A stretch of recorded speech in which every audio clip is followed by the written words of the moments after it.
over the world, one creature has captivated the human imagination more than any other. Often seen, rarely photographed, never captured.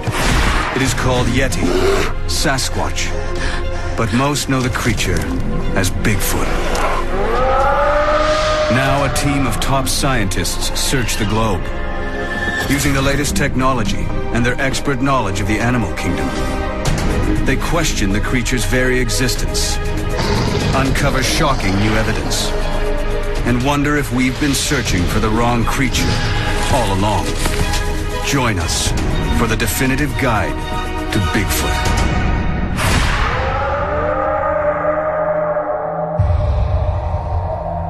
In 2009, more than 250 unexplained sightings of what was believed to be Bigfoot were recorded in North America. But they're the tip of the iceberg. Now, for the first time, we have created a global map of Bigfoot sightings. More than 10,000 from the last 200 years. At first, the sightings appear random, but closer scientific analysis reveals hidden but unmistakable patterns. More than 95% of all recorded sightings take place in Asia or North America. Nearly 70% of these are at high altitude and dense tree cover. There are also distinct hotspots, where sightings are far more common than elsewhere. One is the Himalayas. Here, generations of eyewitnesses describe a gigantic snow ape, the Yeti. 2,000 miles south on the islands of Indonesia, locals talk of a wild ape man called Orang Pendek. While up in Central Asia, sightings of ancient Neanderthal-type humans go back centuries. And here in the wilderness of North America, they see a giant ape-like beast. Sasquatch. Vancouver, British Columbia. This booming city has a population of over 2 million people. But right on its doorstep is a vast wilderness. 62 million acres of ancient forest, much of which has never been logged. The wilds of British Columbia have one of the greatest concentration of Bigfoot encounters in the world, more than 400 in the last century. Here in the forests surrounding Chilliwack Lake in the summer of 2008, 3 sightings took place within 10 miles of each other. 2 on the same night.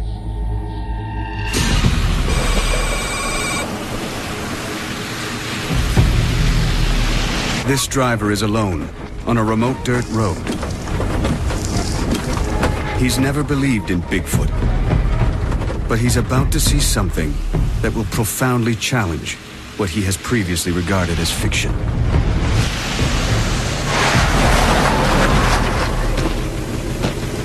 This is the report he filed. I was coming up the road here, in the lights. I seen something, like a bear almost. But I realized this couldn't be a bear. It seen me and immediately left. It moved like a ninja. Nothing can move like that.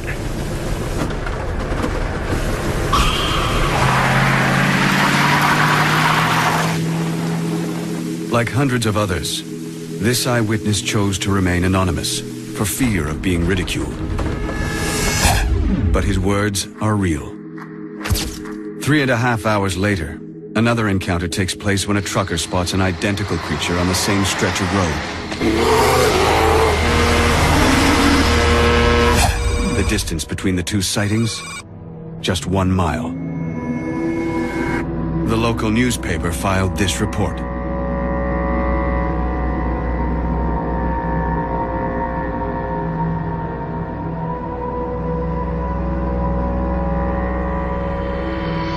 Both eyewitnesses were convinced that what they saw was not a bear. 10 miles away, and 6 weeks later, a third encounter takes place in the forests around Chilliwack. This experienced hunter was out stalking deer off the Ruby Creek Forest Service Road. What happened next has haunted him ever since. Without warning, a rock hurls toward him. I swung my upper body and my rifle over to the side, thinking that it was a bear, and it wasn't. It was a rock in mid-flight. It looked to be about 2 feet long. So I was looking to where it came from. Then I saw a flash of black, and it took off through the bush. It took it literally a couple of seconds from approximately this area here to about there.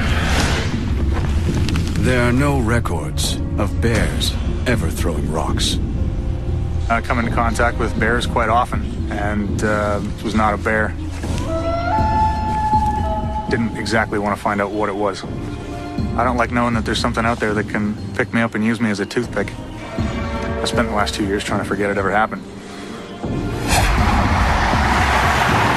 These 3 encounters are just a small sample of the rich history of sightings in this area.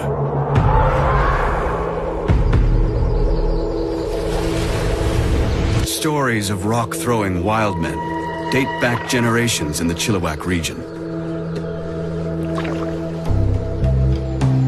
It's July 1934, and local Native American Tom Cedar is out fishing for trout.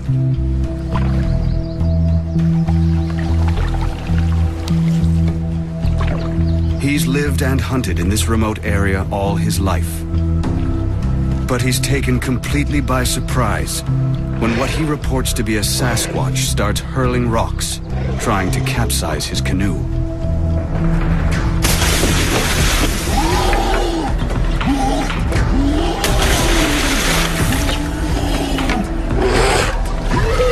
It's one of a series of attacks. And the first time local tribes share their long history of Sasquatch encounters with outsiders. This Sasquatch rock art from Northern California was painted in 500 AD. How do you explain hundreds of encounters stretching back over centuries?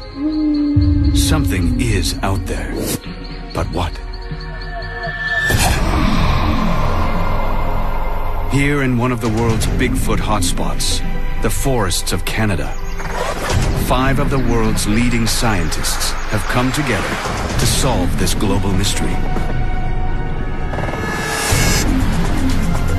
Field researchers and specialists, experts in discovering new species of primates, ancient humans, the habitats and behavior of the great apes, the fossil record, and the search for unidentified hominids. Their mission is to focus on how to find these unidentified creatures and establish once and for all if they exist. This is one of the most intriguing questions of zoological exploration that faces science in this modern era. Jeff Meldrum has first-hand experience of what may have been Bigfoot. Did you hear that? That rock was pretty good size. Let's stay here. We've had action. We've had rocks thrown at us. In 2007, he was part of a team besieged by an unidentified rock-throwing creature in a remote Canadian cabin. One of us was urinating off the porch when the first stone hit the side of the cabin. I'm still shaking. Teammate Ian Redmond has led several expeditions searching for evidence of the Yeti. He's convinced something unexplained is out there. If you put aside the hoaxers and the ones that are clearly mistaken identity, there's still a nugget, which is why we're all here. The team will concentrate on a fundamental principle. If Bigfoot is real, it must fit into our understanding of the natural world, meaning it must do everything other animals do, from feeding to finding a mate. The scientists first examine the best evidence available, video and film footage. There are hundreds of examples of this sort of evidence for Bigfoot. Their first task is to eliminate the hoaxes. This video shot near the Canadian town of Banff seems convincing enough, until you realize an identical creature was seen promoting a local business the night before. What is that? Don't tell me that's a Yeti. Then there are the videos where the images are so indistinct, they could be almost anything.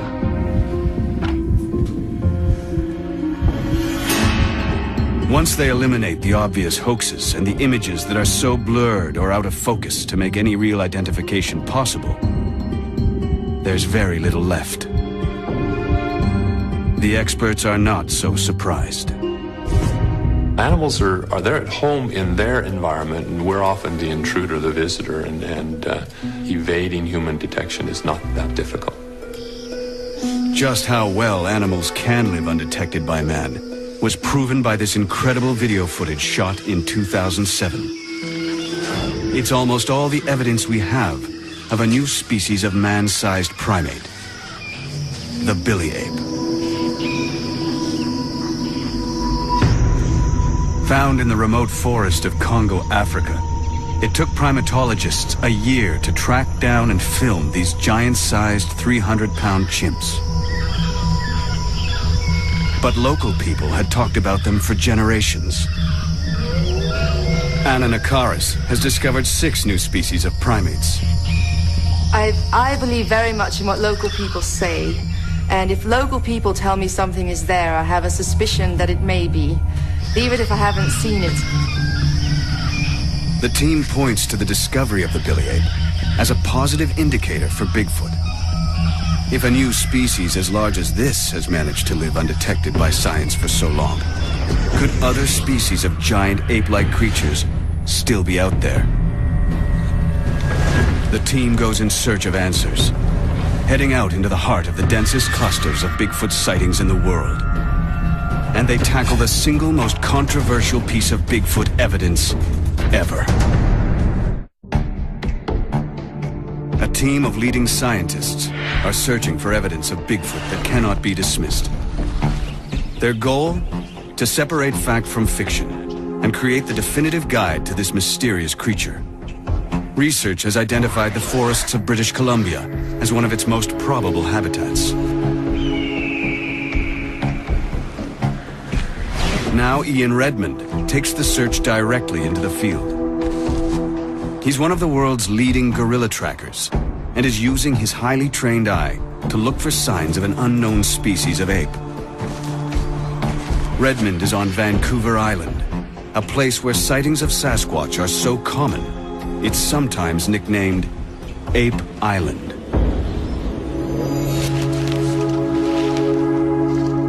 The first thing he uncovers is a mysterious structure, one of several found on different parts of the island. It's an example of what is often referred to as a Sasquatch stick structure. It is intriguing. Whatever did it, meant to do it, it's not an accident of trees falling. We can look all around us and see the odd tree falling, but nothing like this structure, this stick structure, which is what they're referred to as. The great apes all build nests to sleep in.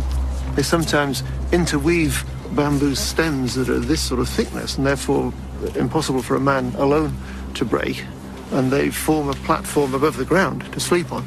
But that doesn't look like anyone slept in it. It's just an interesting structure. But if it isn't a nest, what could it be?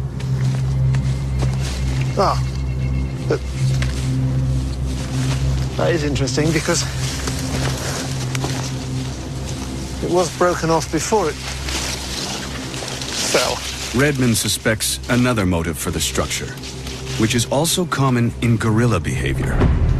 If its intention is to tell other Sasquatch that there's a powerful male here and he can break off sticks, that would be an interesting interpretation. If its intention is to warn humans not to enter into the Sasquatch territory, I don't think it's working. This is going to intrigue us all the more.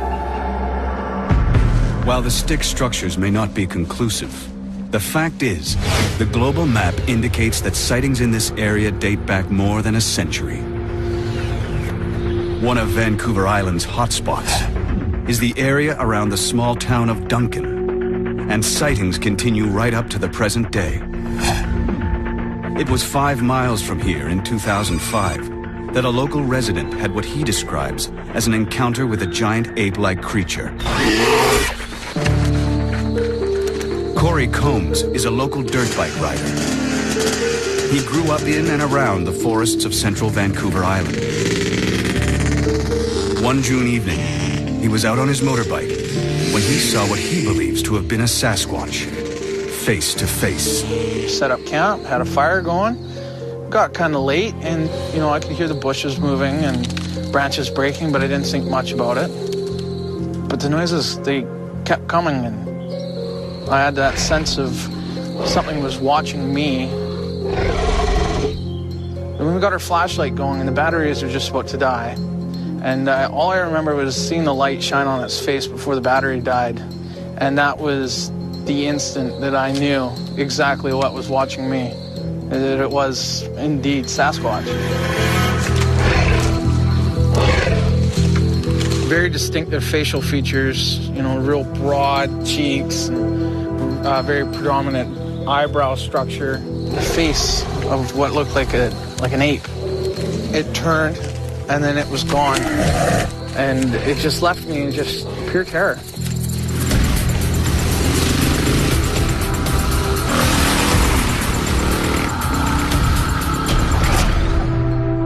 In June 2006, another alleged Sasquatch encounter took place 17 miles west of Duncan.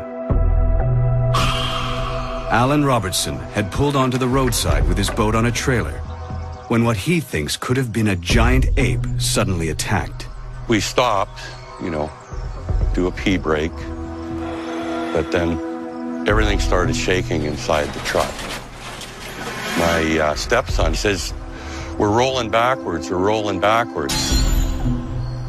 I said to him, no, I've got my foot on the brake, I'm in park. This fear came over me. The safety chain was just hanging. The boat itself was twisted in its cradle, and there was 3 cracks here and 2 cracks here. Even now, when you think back, it just, I get, shivers. A third nighttime encounter with what the witness thought was a giant ape took place in June of 2009 on Mount Sicker, 6.5 miles from Duncan. Andrew DeWall was out putting his 4x4 through its paces on a forest road when he pulled in at the top of the mountain to check out the spectacular early evening view. But as he turned to an area of recently logged trees, he saw something he couldn't believe. It looked like your typical picture of a Sasquatch that you'd see on a commercial. It had the flat face, the long draped hair, his arms were down by his knees. And it popped up from behind that stump, just kind of came up. They had moved up into about that range, and I just kind of laughed it off, You don't expect to see something like that walking on 2 legs through the bush. So we got out of the truck, I picked up some rocks and I threw them off the corner of my Jeep, and then from the back corner of my vehicle, something yelled at us. Sounded like 20 dogs perfectly in sync, barking at once. It's kind of like a punch in the back of the head. And that's when we both kind of got scared and drove out of here.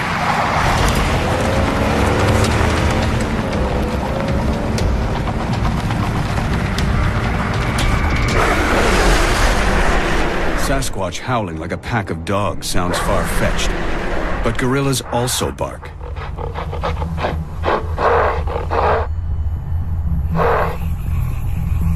An important factor linking all 3 of these Vancouver Island encounters is that they all took place after sundown. Apes don't have night vision, so how could Bigfoot be active at night? What they could be good at is seeing in the moonlights, because the forest in the moonlight is very similar to the forest at dawn and dusk, and you can see a lot in a full moon. And so if you're clever and you're an ape, or most apes are very clever, it'd be a great time to think you could avoid competition by being adapted to those periods. Ian Redmond now joins a team of local Bigfoot researchers on a moonlit stakeout. Cindy Dawson leads them. Her determination to find the truth comes from personal experience. I was on a game trail and 2 deer come flying up the trail, and I took that as a high alert that something's following them. This animal started vocalizing at me.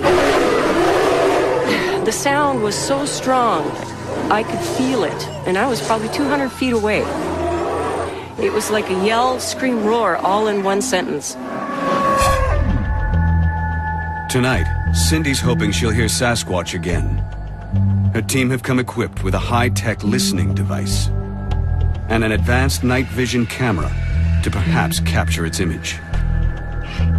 The reports suggest that they are often active at night, but the visibility, even in daytime here, is only going to be a few yards in any direction. So it's probably going to be sound that alerts us to their presence.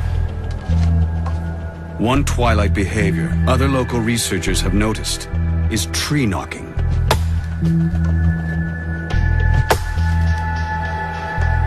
Sasquatch apparently respond to this because they say that if you sort of thwack twice, you'll get 2 taps coming back. And that's communicating. This unusual behavior has been reported in other apes, notably chimps.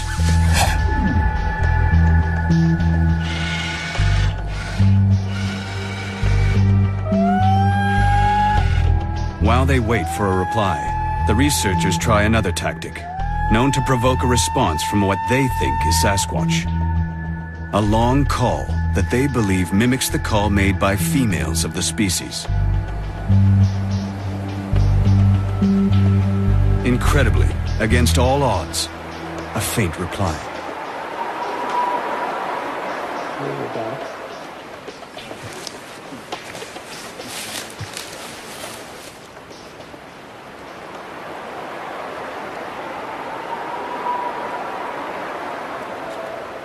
But the researchers are confused.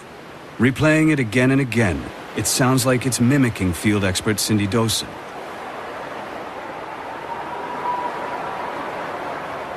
It sounds almost human.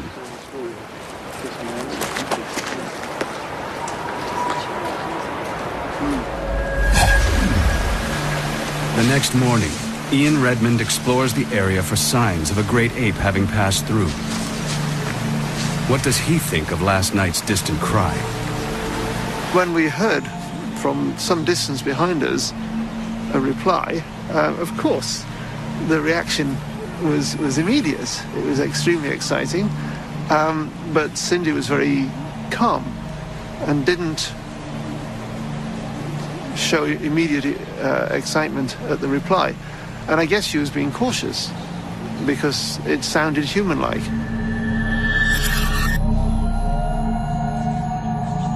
While they investigate further, Jeff Meldrum tries a new technique he hopes will uncover solid evidence. He's teamed up with Bigfoot researcher and habitat specialist John Mayanzinski. They've gone back to the drawing board and come up with a new and untried method for finding Sasquatch. Tracker dogs. Well, these detection dogs are used quite commonly in search and rescue efforts, but also in recovery efforts, finding the remains of a deceased hiker or hunter. If dogs like these can be trained to locate human remains, they could, in theory, be trained to find the remains of Sasquatch. The most difficult part of the training is finding something that may give the dogs the creature's scent. Our first sample came from a mountain range in Washington State, about 20 years old now. The other sample is much more recent. This is about 2 months old. It comes from the Rockies, and it was also associated with tracks. It's a tough call. The experts can't be sure if the samples are genuine, nor that they give off enough scent to potentially train the dogs to hunt for remains. The 2 dogs take it in turns to try and pick up scent from either of the samples. The first dog detects nothing.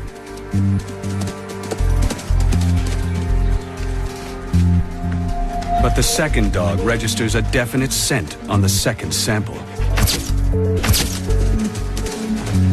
We have to depend on handlers, and they're telling us that we're getting a distinctive reaction from the dogs that indicates this is not a species of animal they've encountered before. The fact that these dogs are reacting in ways that suggest this isn't either animal that they would be otherwise familiar with or not quite human is very promising. The team needs to investigate what kind of creature they're looking for. Searching for clues, they'll take on the most controversial evidence in the history of Bigfoot, the Patterson film. But can they come to a final conclusion? I mean, if there were no hoaxes, there we have a Sasquatch. It is one of the greatest mysteries of our time, the search for a creature known as Bigfoot. Now 5 of the world's leading experts in natural history have come together to create the definitive guide to Bigfoot. Their goal? To see if there is proof that a creature is still out there. Our team has decided to examine the most controversial piece of evidence in existence. It consists of 953 frames of 16mm footage, known as the Patterson film. About 40 seconds of silent footage that has galvanized the world. It was shot here, Northern California, 6 Rivers National Park, Bluff Creek. Here in the fall of 1967 begins the greatest Bigfoot mystery of them all. As our team watches, primate experts Ian Redmond and Anna Nakaris point to the way the creature walks as a convincing argument for the film's authenticity. It is very relaxed, very flowing gait, clearly comfortably walking bipedally. There's no question of awkwardness. Interesting to see how the creature is swinging its arms quite strongly from side to side. That's something almost more than I'd expect to see even from a gibbon. Team members Bill Sellers and Jack Rink remain skeptical. They focus on the man who shot the film and why. For me, this clip is really all about trust. If you saw a clip of film like this from an impeccable source that you believed, then you'd have to take it at face value. This is, a hairy creature walking across the screen. If you don't trust the person who's actually taking the pictures, and you don't trust that it's not a hoax, it doesn't really matter how convincing it looks, because we know that Hollywood special effects and things can recreate almost anything, and it's very difficult to tell. The man behind the camera was Roger Patterson. Numerous people question his motives, including journalist Mike McLeod. Roger Patterson was a really interesting guy. He never had a real job, never wanted a real job. He was an inventor, and by all reports, quite really an artist with his hands. And he always felt that he was going to, one of his inventions was going to pay off. Many think the Bigfoot of Bluff Creek was one of Patterson's inventions. He thought it was possible that something like this could be out there, and that if he could find it, it would be an incredible thing. It'd be like one of the inventions he'd been chasing for so long. He started making these trips on horseback up into the mountains and talking to people in that area, and he came out with a book in 1966. His book contained a sketch of a creature uncannily similar to the one he caught on film just over a year later. Could this have been the prototype? Roger Patterson's ambitions went much further than writing a book. He borrowed money to direct a Bigfoot movie. He was buying cameras and film footage and raw stock and horses. It was while preparing to shoot his movie that Patterson claims to have caught a female Sasquatch on camera, totally by chance.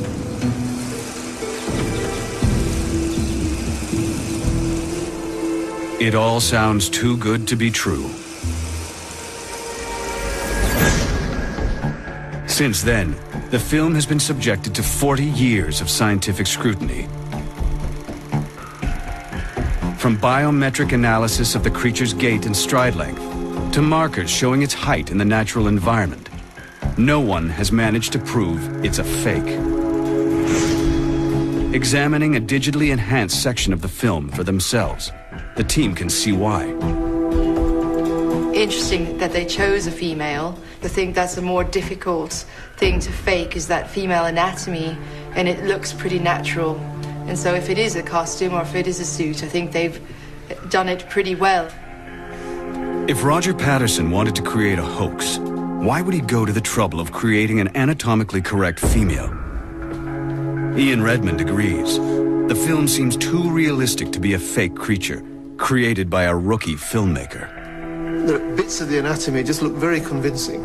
There appears to be shorter hair, slightly lighter hair around the waist. It just looks like the way a silverback's back narrows in a little bit and has that short hair there compared to the longer hair on the arms.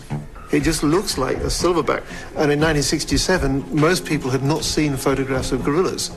I think it's a very exciting bit of film. But the team disagree on the head turn. The part that really bothers me the most is the turn to look towards the camera. Looks so human to me. But after hundreds of hours tracking gorillas in the wild, Ian Redmond is intimately familiar with how they move. If you work with great apes, you see that many of those mannerisms, the way you stop, listen, look, are actually shared by all the great apes, human and non-human. This remarkable footage of a gorilla, shot in a wildlife park, shows how closely they can resemble humans when walking on two legs. But journalist Mike McLeod thinks he has the story that shatters the Patterson myth. Roger Patterson was broke and he had to provide for his family. And if you're making a film, you can spend a lot of money real quick. And he went through that money zippity. I think he went down and shot that film in California because he just needed to get, that was the money shot. He needed the money shot because any film about Bigfoot, it ain't going to sell unless you got the money shot, and the money shot is the creature. Nobody's ever found a suit. It was either made of cowhide or it may have been rented from a costume rental studio. But in any case, he really brought his artistic sensibilities to the film he shot in 1967, which has become an icon. Jeff Meldrum disagrees. This is anything but just a man in a fursuit. There wasn't spandex, there wasn't Velcro, there wasn't anything but relatively cheap costume fur available, especially to an amateur who might be trying to pull off a hoax.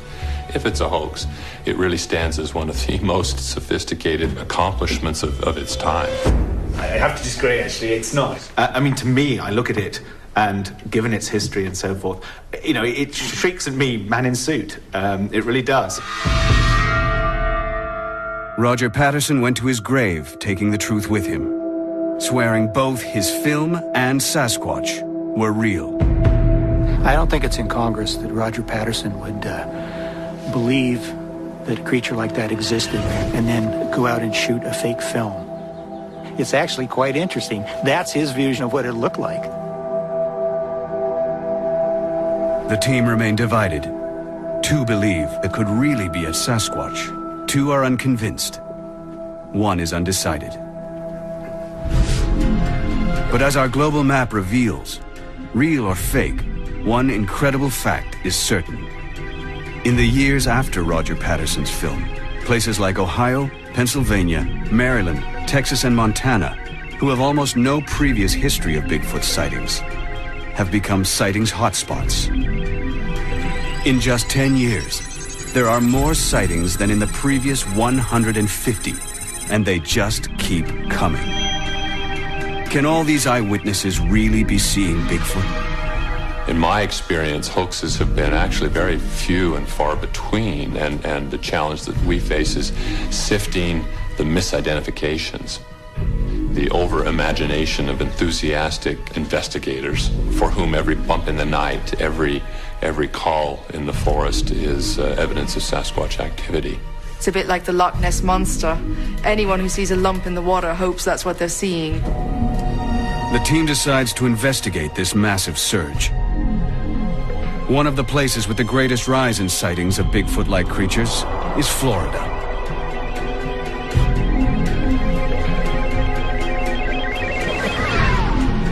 Here, locals claim to encounter a type of Bigfoot they call the skunk ape, because of its terrible smell.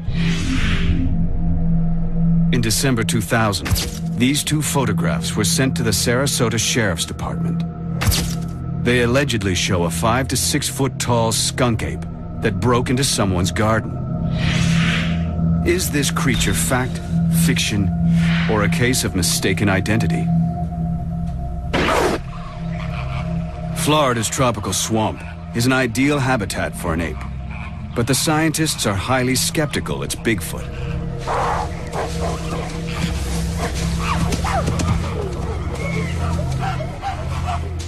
There's a whole huge menagerie of pets that have been released, particularly in South Florida. We know that primates can thrive in these habitats, and chimpanzees are extremely adaptable, and there's a lot of food they can be eating in Florida.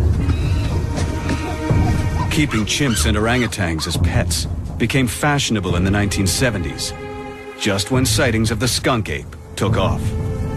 A very common issue is for people to buy a baby or an infant primate, keep it until it's a bit older and stronger, and often they're purchased illegally or they're held without a license.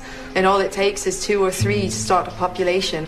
They live a long time. I mean, a chimpanzee can easily live to be 60 years old, and so you only have to have a few releases, perhaps, decades ago, and the odd sighting, and that would certainly keep alive a rumor of a skunk ape for a long, long time. The team believes the huge surge of skunk ape sightings in Florida, more than 200, are a case of mistaken identity triggered by Roger Patterson's film. Sightings of skunk ape are probably nothing more than an escaped chimp. But not all clusters are as easily explained. The biggest hotspot the team cannot dismiss is the Pacific Northwest. A region that stretches from Northern California up through Oregon, Washington State, and well into Canada. This area has an unbroken history of sightings. It is from this region that the word Sasquatch originates, and local Native Americans describe sightings of a tribe of hairy giants that date back centuries. This ancient wisdom may be the key to solving the mystery of Bigfoot. A team of scientists is searching for definitive evidence of Bigfoot. Having examined the famous 1967 film by Roger Patterson, they found it caused a massive surge in sightings. But some areas were more affected than others. The team's global map shows them that hundreds of sightings in the Pacific Northwest took place long before Patterson's film, making them potentially far more reliable than sightings reported elsewhere in the years after. A key hotspot is the area around the town of Chilliwack in British Columbia. There were a cluster of sightings here in the early 1930s and 40s.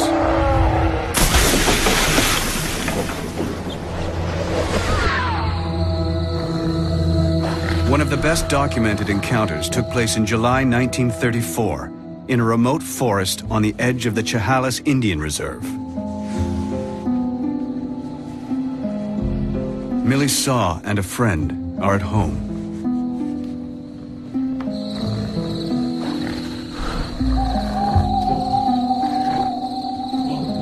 Tonight they will encounter a creature they thought was only a local legend.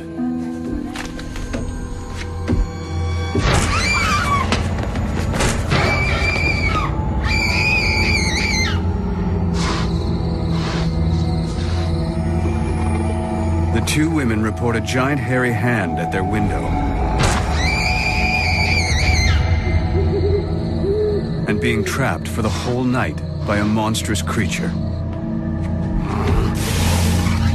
It's an untarnished record from impeccable witnesses. And they're not alone.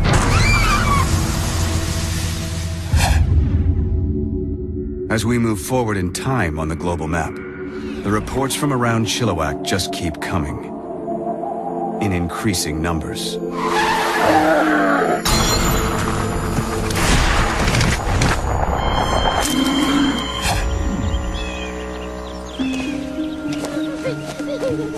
September 1941. This is Jenny Chapman and her young children. They're a respectable folk, known and trusted in the local community. It's a typical afternoon. The kids are playing, and Jenny is hanging her laundry. Her husband, Jack, is at work on the railroad. They're alone. Their home is miles from the nearest town. The forest is close and dense. And something is out there.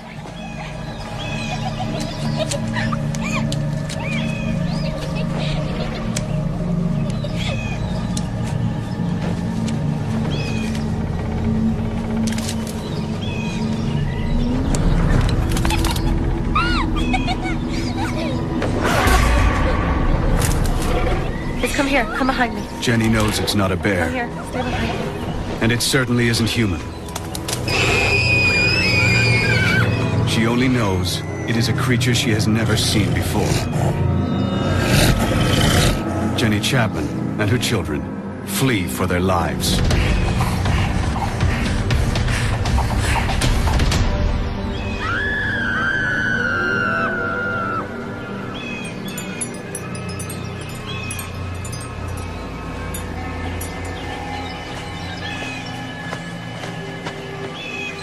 Jack Chapman arrives home at dusk.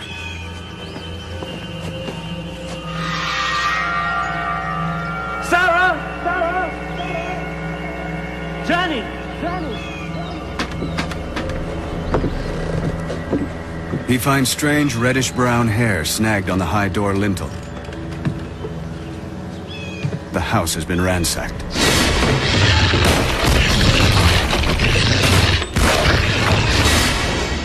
A 300-pound fish barrel has been lifted, broken apart, and the fish stolen.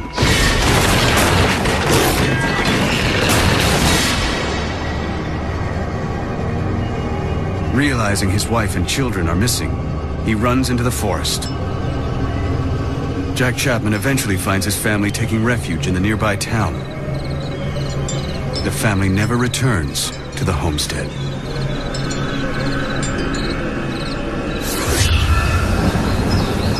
If the creature exists, the team agrees the Pacific Northwest might be one of the few places in the world with enough wilderness and resources to support a large omnivorous ape the size of Bigfoot. But there are some crucial questions they need to answer. One of the things you need to work out is actually what they eat, particularly what they might eat during the winter when, you know, food is presumably not very good supply. And the sort of the equivalent animal that you might think of would be something like a bear, which of course can hibernate. But the larger primates, really, it's not something that they can do. So you need a food supply. Yeah, right. And in the Pacific Northwest, I mean, one thing to bear in mind that the coastal forests of British Columbia, for example, has very little snow accumulation during the winter. And so there are thousands of miles of coastline through that inside passage up into southeastern Alaska that actually is a very rich habitat and provides a lot of food resources throughout the year. Yeah, things like shellfish and